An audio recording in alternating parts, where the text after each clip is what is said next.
Hi there folks, Sam here, and welcome to my Naval and Wider campaign mechanics video.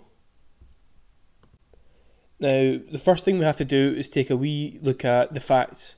Now, the first fact we have to take into account is that CA has stated there will certainly be no manual naval combat in Total War Warhammer 2. This could be for a couple of reasons. Perhaps it's just too much work when they'd rather concentrate on their land battles. Perhaps it's because they don't have the rights to the ships. I understand there's a bit of a rights issue with Man of War, which is another Games Workshop property that deals with the naval battles of the Warhammer world, and I believe that's still with a different company. Secondly, we have to take into account the fact that CA has announced in their Twitch stream that the campaign features that affect the new world in Total War Warhammer 2 will only affect the old world on the combined campaign map. It's pretty much so that you're not buying stuff for the game 2 that you need to play for game 1. Basically, if you're fortunate enough to own both, or you wish to own both, you will have the effects on both, but only in the combined map. My first question is, will we see ships again, or will we see armies? Now, in older titles such as Rome and Medieval 2, you could recruit ships, and they were your navy, and they were totally aside from the armies, but you could put your army onto the navy to travel.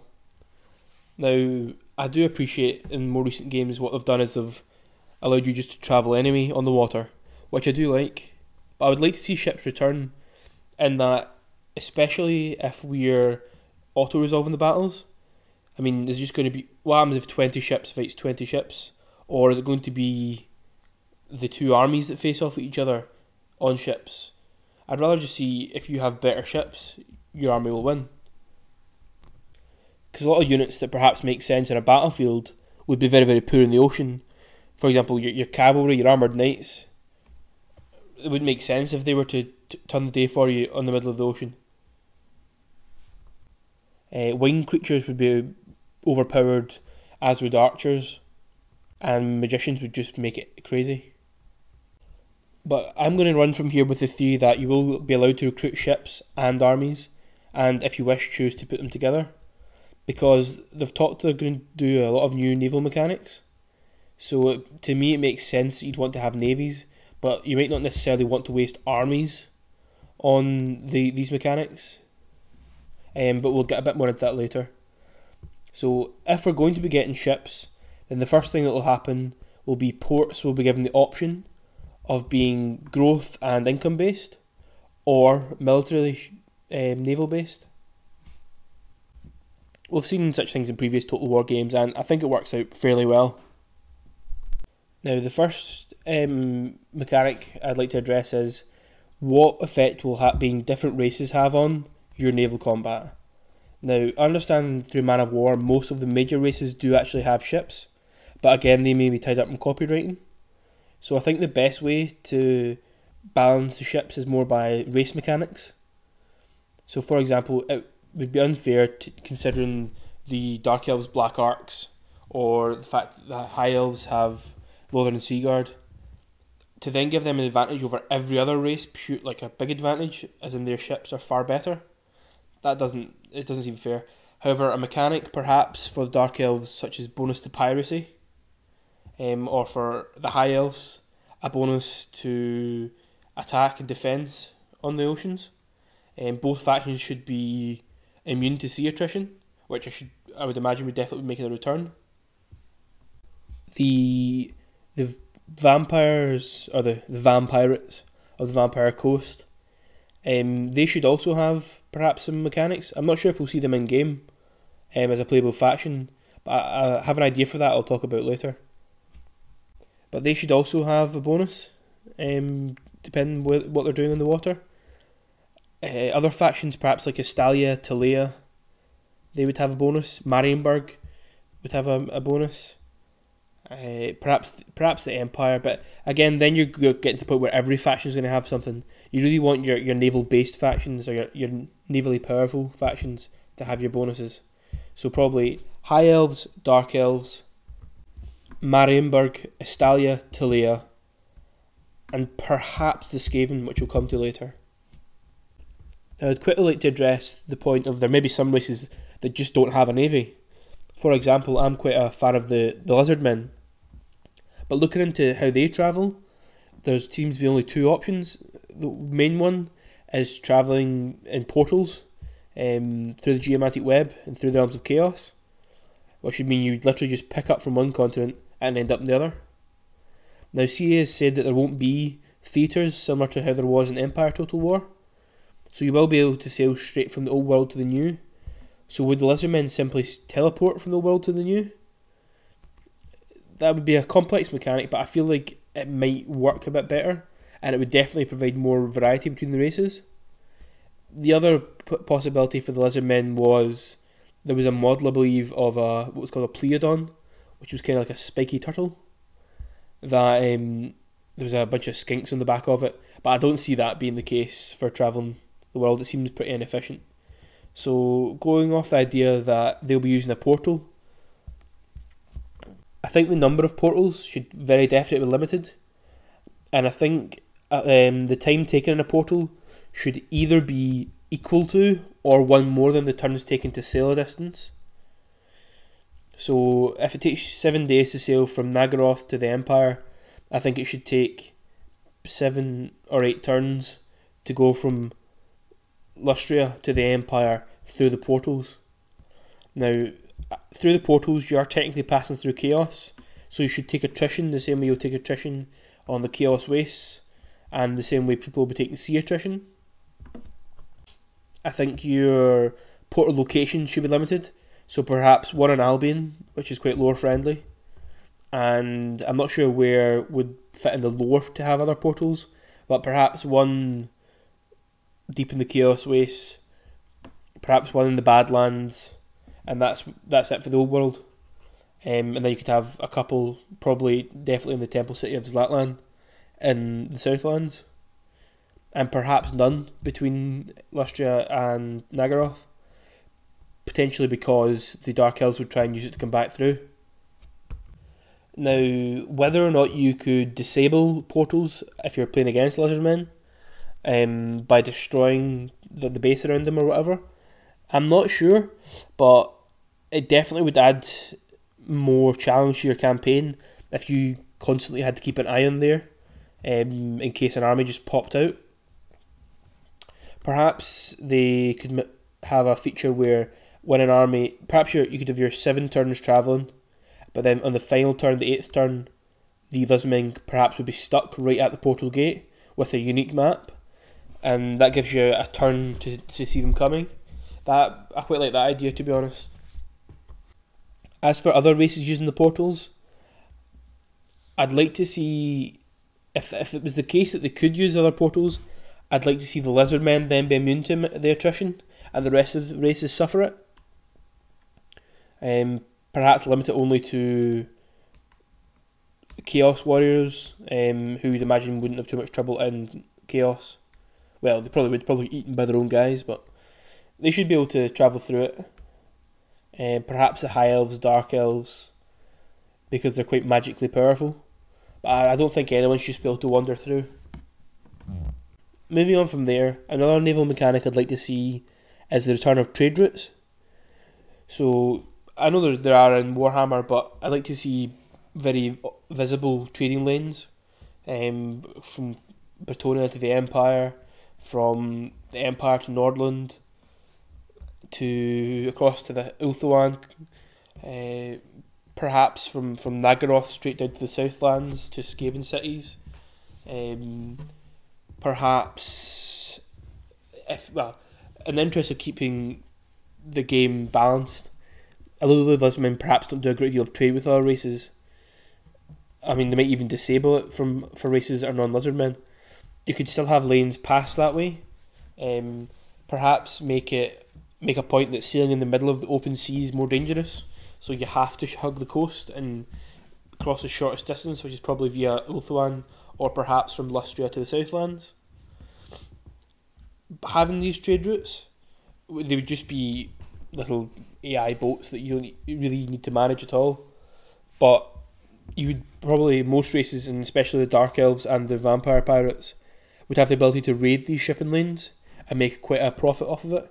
You could perhaps have technologies or skills for Dark Elf Lords, similar to the raiding and looting mechanics for Beastmen, that allows them to make a lot of money off piracy.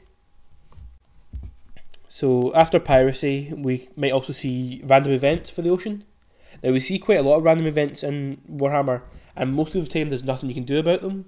So on the ocean, I'd imagine it would be things like storms and sea monster attacks. But I would like to see some form of combating this. So for example, you could give the seafaring races a skill tree, that perhaps even like a lord type or a hero type for example the high elves, that is a seafarer or a ship's captain who perhaps reduces the occurrence of sea monster attacks or storms by having the experience of the ocean. Similarly, I'd perhaps like to see something for the Empire, or for many races with magic users. If you include a hero in your navy or in your army that's travelling on the boats, for example a celestial wizard, you should be immune to storm events. If you're Bretonnia and you're carrying like a damsel with Lord of Heavens or Lord of Beasts, they could make you immune to storms and sea monster attacks respectively. A Lord of Life hero could restore the attrition taken on these battles with the sea monsters or from storms, or even just sea attrition in general. Races such as the Greenskins or the Skaven, or even Bretonnia to a certain extent, I would like to see perhaps a mechanic where if you include perhaps two expendable units, they have to have the expendable trait per 5 or 10 regular units. All the other units would be immune to the attrition from storms and sea monsters, just basically signifying that the orcs would be throwing the goblins up to do all the dirty work and get eaten. Same for Bretonnian peasants or Skaven slaves. That's just a little idea of mine. But speaking of the Skaven, while we're sticking with navies, I would like to talk about the clan fleet. Now, the Skaven clan fleet is an interesting thing. From what I've read, I gather that it's mostly powered by paddle wheels, which is powered by slaves, and similar to most Skaven machines, they're liable to blow up due to warpstone weapons and Skaven shoddy engineering. Now, the main advantage and strength of the Skaven clan fleet is that every ship is packed to the gunnels, no pun intended, with rats. All types of slave rats, clan rats, even rat ogres. Their numbers are what win them the advantage, and in some ways they're quite similar to the Vikings of our world, in that they conduct raids on coastal towns and generally are quite a feared thing for those who believe in the Skaven. But they will definitely be a deadly force on the seas, which I actually quite like. I like the idea of them being very, very invisible on land, but on the sea a genuine problem.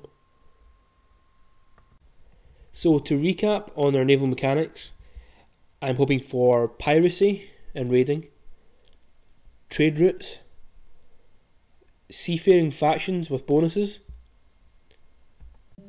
and hero/lord immunities for the armies that they're in. Now, onto the wider campaign mechanics. The first thing I'd like to address is the Under Empire. Now, Inept General has done a cracking video on this, and I'll link it to you in the description. I would recommend watching that for Skaven mechanics, although I will be at some point in the future doing my own video on that. But launching into the basics, the Under Empire, I believe, has to come into it. Not just for the fanboys, but for the people who've seen all these people talking about Skaven and went, wow, these sound fantastic, this sounds amazing. They have to let people see that. They can't just cop out with underways. But if they do it, I would like to see a full layer of the map Almost like a similar to the theatres, but it's an underlayer. Similar to Heroes of Might and Magic, you would go down certain points and you'd be in underworld caverns. Now, the first thing I'd like to see is obviously a lot of Skaven cities are beneath Empire cities or other cities. But I would like to see the tunnels between them not necessarily be straight. I'd like to see tunnels that take you perhaps out of the way, so it might take you a bit longer to get to a place through the tunnels. And you could limit it to only the larger tunnels because your army's going to be fairly large. So this means it might sometimes be easier to just go overland, if that's an option for the Skaven, as you get somewhere quicker, but you might not necessarily get there in one piece. With that, I think you'd have to include some sort of mechanic to either let people see where you went, as in a chance of intercepting you before you go down, or similar to my idea about the Lizardmen's portals, you be stuck for a turn when you're going down or when you come up from the Skaven tunnels. That way, for a small window, you're available to be attacked. Now, aside from that, not many of the Skaven mechanics would really affect the other races, so I'm going to leave it there. But the Under Empire itself and their movement through perhaps the specific tunnels is important. We need to see some form of it. But I truly believe CA will. But anyway, moving on to magic. Now, they must, I say this a lot, must find a way to make magic more effective. Already we have confirmed that we're going to have access to Malekith, Teclis and Lord Mazdamundi, 3 earth-shattering mages. And it just, if I was to ride up my Stegodon as Mazdamundi and face Balthazar Gelt across the battlefield, and we have the same access to power, it just would be so... Nothing against Balthazar Gelt, but these guys are like older than civilizations. These guys have power that has shaped the world. Mazdamundi's raised mountain ranges, had the earth swallow up cities. The idea that they could be at all comparable to mortal mages, it's just a bad idea. Now, ways to convey this is tricky. Like, I suppose the easiest way to do it would be give these factions more access to the winds of magic. You have to be careful not to unbalance the game, but I do feel that they must be given some way to express their power. Now, as well as more access to the winds of magic, perhaps other ways to access magic. So, for example, the Dark Elves should perhaps have the option to sacrifice one of their units. Perhaps you say it has to have at least 50% health. They can't just sacrifice dying units. And it might take a couple of moments. But that could then give them a huge boost to damage of their magic. Or just give them much more, or refill their reserves of magic. Equally, the Lizardmen should have access to the Geomantic Web.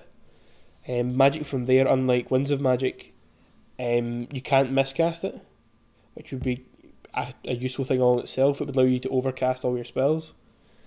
But equally, it could also give them a restored power. I'm not sure what the High Elves could have as a counter for that, but it's just something to make them different. As for proper campaign mechanics, on the surface I'm not sure. I mean, Teclis' faction and probably the Lizardmen faction should have some sort of bonus to recruiting mages, but I wouldn't like to see just a numbers game where you have more mages and that's what makes you more powerful. Wind of Magic reserves would fit as a campaign mechanic, but I'm just not sure what else. Oh, I tell you one that would be good for the Dark Elves. When they finish a battle, allow them to sacrifice the captured, and that would give them access to more Winds of Magic. That would be grand. The other big problem with the magic in this game is going to be the lores.